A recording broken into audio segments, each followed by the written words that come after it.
أعوذ بالله من الشيطان الرجيم. وما خلقنا السماوات والأرض وما بينهما لاعبين ما خلقناهما إلا بالحق ولكن أكثرهم لا يعلمون إن يوم الفصل ميقاتهم أجمعين يوم لا يغني مولا عن مولا شيئا ولا هم ينصرون إلا من رحم الله إنه هو العزيز الرحيم إن شجرة الزقوم طعام الأثيم كالمهل يغلي في البطون كغلي الحميم خذوه فاعتنوه إلى سواء الجحيم. Assalamualaikum warahmatullahi wabarakatuh. Alhamdulillah rabbil alamin wassalatu wassalamu ala asyrafil anbiya'i wal mursalin nabiyina Muhammadin wa ala alihi wa sahbihi wa man tabi'ahu ila yaumiddin. Asyhadu an la ilaha illallah wahdahu la syarikalah wa asyhadu anna Muhammadan abduhu wa rasuluh sallallahu alaihi wasallam la nabiyya ba'dah. Alhamdulillah, pada pagi yang berbahagia ini kembali kita berkumpul di madrasah ini untuk melanjutkan langkah kita, usaha kita dalam thalabul ilm. Mudah-mudahan Allah Subhanahu wa taala memudahkan segala usaha kita dalam mencari ilmu. Salawat beriringan dengan salam tidak lupa kita kirimkan buat Nabi kita tercinta Muhammad sallallahu alaihi wasallam beserta keluarga, para sahabat, tabi'in wa atba'ut tabi'in dan juga orang-orang yang senantiasa mengikuti sunnah Rasulullah sallallahu alaihi wasallam. Pada pagi yang berbahagia ini Ustaz akan menyampaikan sedikit nasihat ya yang diberi judul 3 kunci keselamatan. 3 kunci keselamatan. Uqbah bin Amir al-Juhani radhiyallahu taala anhu, beliau berkata, "Qultu ya Rasulullah, man najatu?" Uqbah bin Amir al-Juhani radhiyallahu anhu berkata, aku berkata, wahai Rasulullah, apa itu keselamatan? Qala, maka beliau sallallahu alaihi wasallam bersabda, amlik alaika lisanak. Yang pertama, jaga lisanmu. Wal yasa'ka baituka, dan hendaklah kamu diam dalam rumahmu. Wa buki ala khati'atika, dan menangislah atas dosa-dosamu. Diriwayatkan oleh At-Tirmidzi rahimahullah dengan sanad yang sahih. Dalam hadis yang mulia ini Rasulullah sallallahu alaihi wasallam menunjukkan kepada kita semua jalan-jalan keselamatan, langkah-langkah agar kita selamat di dunia dan ya dari segala fitnah yang ada di dunia ini. Yang pertama kata Rasulullah sallallahu alaihi wasallam, amlik alaika lisanaka. Hendaklah kamu bisa menjaga lisanmu, baik laki-laki maupun perempuan, baik remaja maupun yang sudah dewasa sekalipun. Ya, kata Rasulullah SAW, amlik alaika lisanaka. Jagalah lisanmu dari mengucapkan ucapan-ucapan yang buruk, ucapan-ucapan yang mengandung dosa, ucapan-ucapan yang menyakiti hamba-hamba Allah yang lain. Orang yang bisa menjaga lisannya, maka dia akan selamat dari berbagai macam keburukan. Oleh sebab itu, Abdullah bin Amr radhiyallahu taala anhu, beliau berkata, Rasulullah SAW telah bersabda, kata beliau, man samata naja. Barang siapa yang diam dari mengucapkan perkara-perkara yang buruk, ya, dari ucapan-ucapan yang buruk, maka dia telah selamat. Man samata naja. Barang siapa yang bisa menjaga lisannya dari mengucapkan perkara-perkara yang buruk, perbuatan-perbuatan yang buruk, maka dia telah selamat. Selamat dari dosa, selamat dari hukuman Allah Subhanahu wa taala, dan selamat juga dari ya kejahatan manusia yang akan membalasnya jika dia mengucapkan perbuatan-perbuatan yang buruk. Oleh sebab itu, kalau kita tidak mau disakiti oleh orang lain, maka jangan mengucapkan hal-hal yang buruk. Kalau kita tidak mau direndahkan, dicela, dicaci oleh orang lain, maka jangan mengucapkan perkara-perkara yang buruk. Karena Rasulullah SAW mengatakan, man somata naja. Barang siapa yang diam dari mengucapkan hal-hal yang buruk. Ini pelajaran bagi kita semua. Jangan mengucapkan ya perkataan-perkataan yang buruk, yang kasar, yang vulgar sekalipun. Ya, karena kalau kita bisa menjaga lisan kita dari perkara-perkara yang buruk, dari perbuatan-perbuatan yang buruk, termasuk dari perkataan-perkataan yang buruk, maka kita akan selamat. Yang kedua, yang harus kita pahami bahwa setiap ucapan yang keluar dari mulut kita itu akan dimintai pertanggungjawaban oleh Allah SWT. Berapa ribu kata yang telah kita ucapkan, ya mungkin berjuta kata yang telah kita ucapkan dari mulut kita masing-masing, itu akan dimintai pertanggungjawabannya oleh Allah Subhanahu wa taala. Oleh sebab itu Allah berfirman, "Ma yalfizu min qaulin illa ladaihi raqibun atid." Tidak ada satupun ucapan yang keluar dari mulut kalian kecuali ada malaikat pengawas yang selalu hadir mencatat setiap yang kalian ucapkan. Ini harus kita sadari bahwa ucapan kita itu tidak pergi dan hilang begitu saja, tapi ada malaikat yang selalu hadir bersama kita yang mencatat setiap yang kita ucapkan, sehingga kita lebih berhati-hati dalam mengucapkan ya suatu kata. Kemudian kita harus mengetahui bahwa seluruh anggota tubuh kita ini akan selamat jika lisan seseorang selamat dari perkataan-perkataan yang buruk. Oleh sebab itu Abu Sa'id Al-Khudri radhiyallahu taala anhu, beliau berkata, Rasulullah SAW bersabda, "Idza asbaha ibnu Adam fa innal a'dha'a kullaha tukaffirul lisan." Apabila seseorang memasuki waktu pagi, maka seluruh anggota tubuhnya akan tunduk kepada lisan. Fataqulu ittaqillaha fina.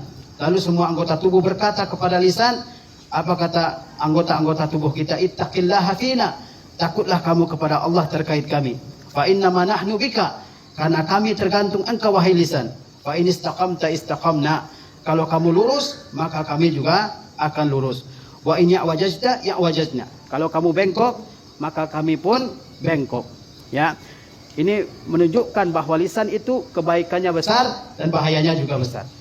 Kata Rasulullah SAW, setiap kali manusia memasuki waktu pagi, maka anggota tubuh yang lain, tangan, kaki, ya, mata, telinga, semuanya berkata kepada lisan. Apa kata mereka? Ittaqillaha fina. Takutlah engkau kepada Allah terkait dengan kami. Karena kami tergantung engkau wahai lisan. Kalau kamu lurus, kami pun lurus. Kalau kamu baik, kami pun akan baik. Kalau kamu bengkok, maka kami pun juga akan bengkok. Maka tidak benar orang yang berkata, oh saya cuma lisan aja yang kasar, hati saya baik. Ya, seandainya hatinya baik, maka ucapannya juga akan baik. Kalau orang ucapannya kasar, menyakiti orang lain, pasti itu menunjukkan ada kebusukan di dalam hatinya. Orang kalau benar-benar mengatakan hatinya baik, sementara lisannya kasar, itu adalah orang-orang yang berbohong dengan penyataannya. Kemudian penting untuk kita mengetahui bahwasanya manusia masuk ke dalam neraka ataupun ke dalam surga paling banyak disebabkan oleh dua hal pada tubuhnya. Yang pertama adalah mulutnya, yakni ucapannya. Yang kedua adalah kemaluannya. Rasulullah SAW ditanyakan oleh seorang sahabat tentang sesuatu yang paling banyak menyebabkan orang masuk neraka. Apa pada anggota tubuh manusia yang paling banyak memasukkan manusia ke neraka? Maka kata Rasulullah SAW, al-famu wal farju, yaitu mulut dan kemaluan. Ya, mulut yaitu karena dia tidak bisa mengucapkan ucapan yang baik, ucapannya ucapan yang buruk. Yang kedua adalah kemaluannya, dengan melakukan hal-hal yang diharamkan oleh Allah Subhanahu wa taala terkait kemaluan. Kemudian Rasulullah SAW bersabda dalam hadis yang lain, kata beliau, terkadang seorang hamba berucap dengan sebuah ucapan tanpa dia sadari, ternyata ucapan tersebut bisa membawanya ke dalam neraka. Dan terkadang juga ada sebuah ucapan yang diucapkan oleh seorang hamba, ucapan yang baik, ternyata ucapan yang baik itu membawanya masuk ke dalam surga Allah Subhanahu wa taala. Kata Rasulullah SAW, innal abda la yatakallamu bil kalimah ma yatabayyanu ma fiha. Ada seorang hamba yang mengucapkan sebuah kata yang baginya belum jelas apa yang dia ucapkan itu. Dia asal ngomong aja. Ternyata yang dia ucapkan itu adalah ucapan-ucapan yang mengandung dosa. Kata Rasulullah, yahwi biha finnar ab'adu ma bainal masyriqi wal maghrib. Ucapan tersebut ternyata membawanya tenggelam ke dalam neraka, tersungkur ke dalam neraka, ya lebih jauh daripada jarak timur dan barat. Nah, kita harus menyadari bahwa ucapan yang kita ucapkan itu tidak begitu saja berlalu.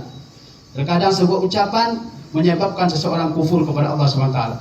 Terkadang sebuah ucapan mengandung penghinaan terhadap agama, terhadap Al-Quran, terhadap hadis Rasulullah SAW, terhadap sunnahnya Rasulullah SAW.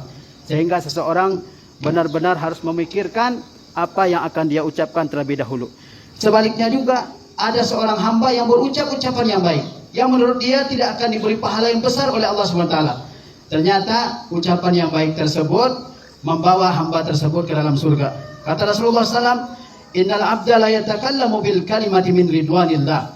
Ada seorang hamba yang berucap dengan sebuah ucapan yang merupakan ucapan yang diridai oleh Allah SWT.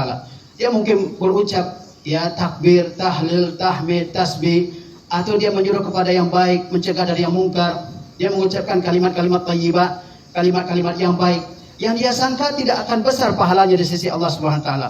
Namun apa kata Rasulullah SAW? Ya, yarfa'uhu Allahu biha darajat. Allah tinggikan kedudukan hamba tersebut ya beberapa derajat yang lebih tinggi daripada orang lain. Dengan sebab apa? Dengan sebab sebuah ucapan. Kemudian ya ahli ibadah belum tentu dia selamat dengan ibadahnya kalau dia tidak menjaga lisannya. Sebaliknya orang yang ibadah sunnahnya sedikit, tapi dia bisa menjaga lisannya, maka Allah Subhanahu wa taala akan menyelamatkan hamba tersebut. Dari Abu Hurairah radhiyallahu taala anhu, ada seseorang berkata kepada Rasulullah SAW. Kata orang tersebut, "Ya Rasulullah, inna fulanatan yuzkaru min kasrati salatiha wa siyamiha wa sadaqatiha." Ada seseorang berkata kepada Rasulullah SAW, "Wahai Rasulullah, ada fulana perempuan, dia dipuji karena banyaknya salat sunnahnya, puasa sunnahnya, dan sedekah sunnahnya. Ghaira annaha tu'zi jiranaha." Namun dia sering menyakiti tetangganya. Ya, ada seorang perempuan di masa Rasulullah SAW, dia dipuji karena begitu banyak salat sunnah yang dia kerjakan, begitu banyak puasa sunnah yang dia kerjakan, sering bersedekah, ya. Tapi ada satu kekurangan pada dirinya, yaitu dia sering menyakiti tetangganya dengan lisannya. Oleh sebab itu kita harus menjaga ucapan kita terhadap tetangga. Tetangga itu orang yang dekat dengan kita, baik berdekatan rumah, berdekatan tempat duduk seperti di sekolah ini. Kita harus menjaga lisan kita terhadap mereka. Apalagi kalian di sekolah ini punya tetangga kita. Tetangga itu orang yang dekat dengan kita, tempat duduknya di kiri dan di kanan. Ini harus dijaga ucapannya, jangan sampai menyakiti hati orang-orang yang ada dekat kita. Ya. Kemudian kata Rasulullah SAW, hiya finnar. Wanita yang seperti itu dia akan masuk ke dalam neraka.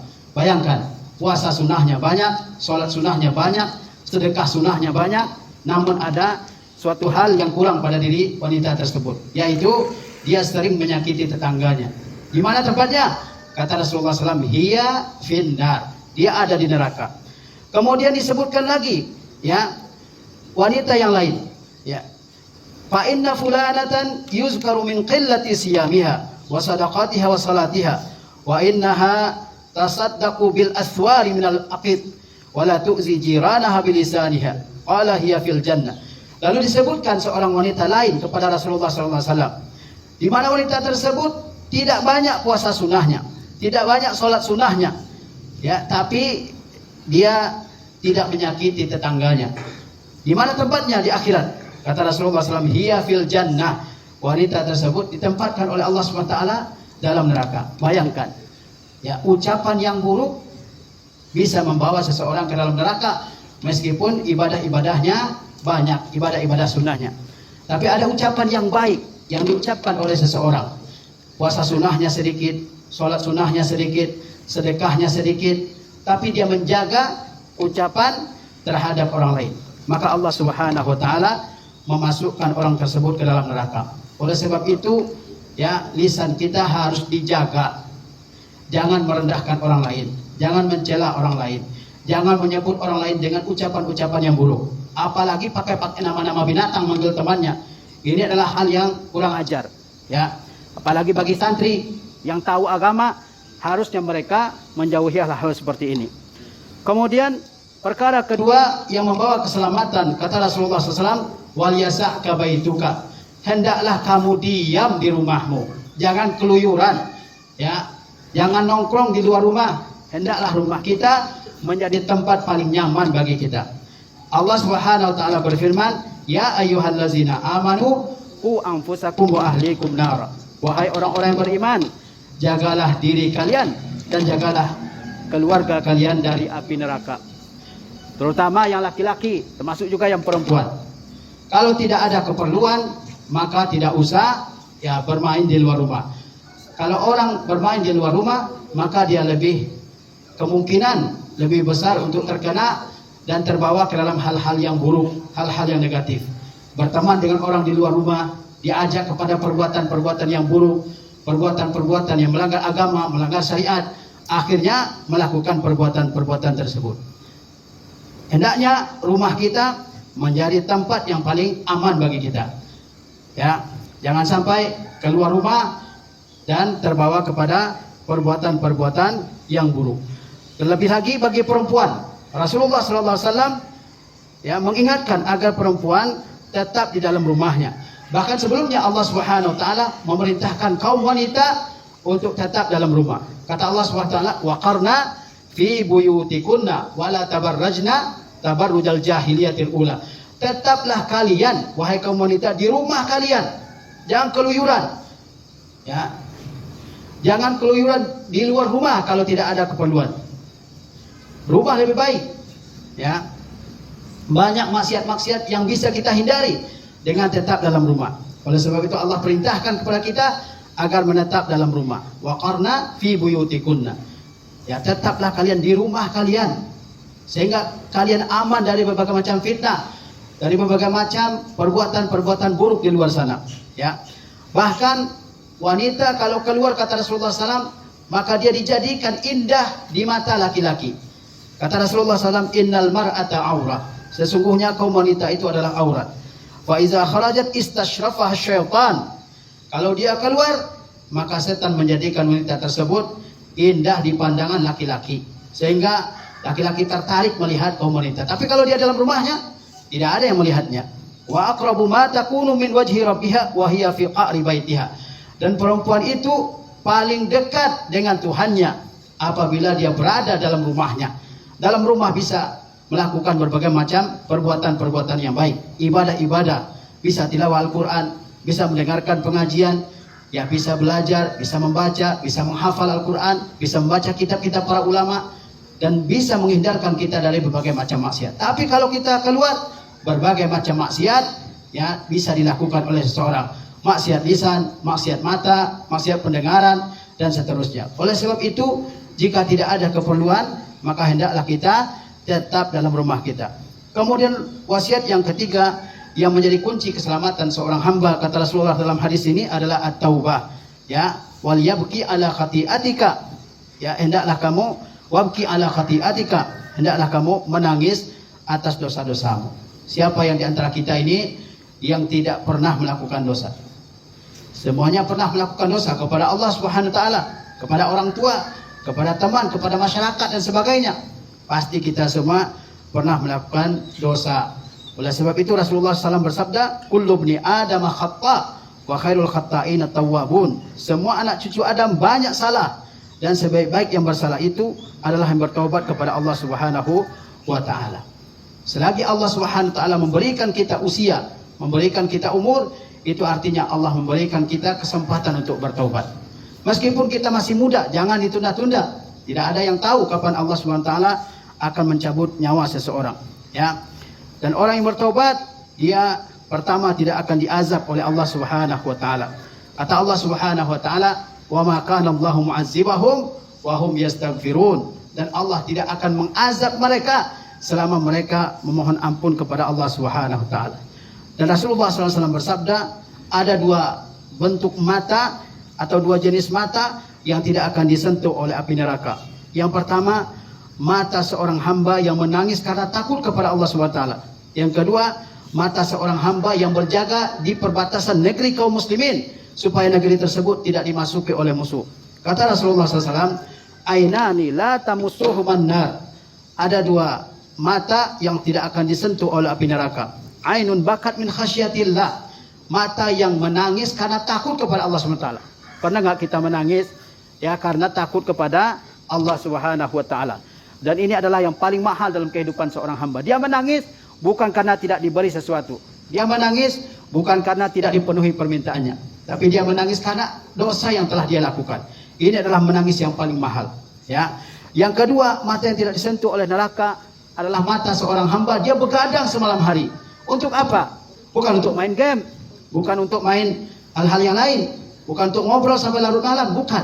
Tapi dia bergadang demi menjaga perbatasan antara negeri kaum muslimin dengan negeri musuh, supaya negeri tersebut tidak dimasuki oleh musuh. Dia begadang semalaman. Ini tidak akan disentuh matanya oleh api neraka. Oleh sebab itu kita semua mesti memperbaharui taubat kita kepada Allah Subhanahu wa taala setiap hari. Ingat, meskipun kita beriman kepada Allah Subhanahu wa taala, namun Allah Subhanahu wa taala tetap perintahkan kita untuk bertaubat. Bayangkan, orang beriman diperintahkan untuk bertaubat. Karena walaupun beriman tidak ada yang sempurna imannya 100%. Kata Allah Subhanahu wa taala, "Ya ayyuhallazina amanu tubu ilallahi taubatan nasuha." Wahai orang-orang yang beriman. Siapa yang dipanggil di sini? Orang kafir atau orang beriman? Orang kafir jelas disuruh bertobat. Orang munafik jelas disuruh tobat. Tapi dalam ayat ini siapa yang disuruh bertobat? Siapa yang disuruh bertobat? Orang-orang yang beriman. Ya ayyuhallazina amanu, wahai orang-orang yang beriman. Tubu ilallahi taubatan nasuha. Bertobatlah kalian semua kepada Allah dengan taubat yang sebenar-benarnya. Bayangkan, orang beriman, percaya kepada Allah, percaya kepada hari akhir, namun diperintahkan oleh Allah SWT untuk bertobat. Karena tidak ada yang selamat dari dosa sebagaimana sabda Rasulullah SAW. Oleh sebab itu kita semua pergunakan umur yang ada ini untuk memperbarui taubat kita kepada Allah Subhanahu wa taala. Karena mungkin setiap hari yang kita lewati ada dosa yang kita lakukan. Barangkali ini yang bisa saya sampaikan dalam kesempatan yang berbahagia ini. Mudah-mudahan Allah Subhanahu wa taala senantiasa menjaga kita semua dari berbagai macam bahaya yang senantiasa ada di sekeliling kita. Wassalamualaikum warahmatullahi wabarakatuh.